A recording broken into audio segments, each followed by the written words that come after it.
Hello foodies, I am Kanak and you're watching Ready Steady Eat. Today I am going to show you how to make chocolate truffles.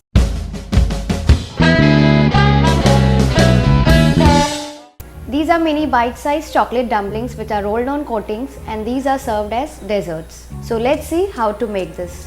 First, place the chocolate and the butter in a medium-sized glass mixing bowl and microwave it for 30 seconds. Remove it and stir it, and again repeat this process one more time and mix well. Set aside and mix the vanilla extract.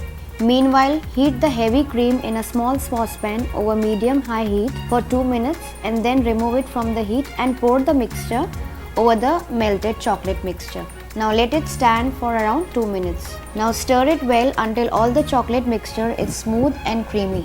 Now place a mixture into the refrigerator for around 1 hour or until it is thick enough to hold a shape. Now it's been almost 1.5 hours. I'm going to remove it from the fridge and let's see if it is firm enough. Yes, it is firm enough to make it into balls. Now drop the mixture by a teaspoonful into a plate. Shape into balls. Shape by rolling between the palms of your hands slowly to make a small roundels and keep aside. Now roll a few in the cocoa powder.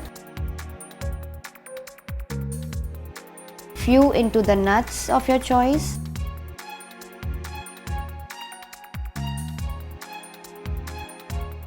And few into the chocolate sprinkles. Once a truffle is ready with the coating, now again refrigerate it for around 10 to 15 minutes or until the coating is set enough. Now I am going to remove it from the fridge.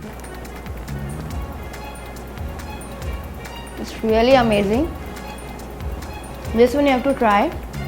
Do try it. It hardly takes some time, hardly 20 minutes or around half an hour. But it's really amazing and worth trying. So do try it and let me know how it turned out in the comment section below. And if you enjoyed watching me today, do like the video and subscribe to the channel Ready Steady Eat for more such lovely recipes. Till then, bye and happy cooking.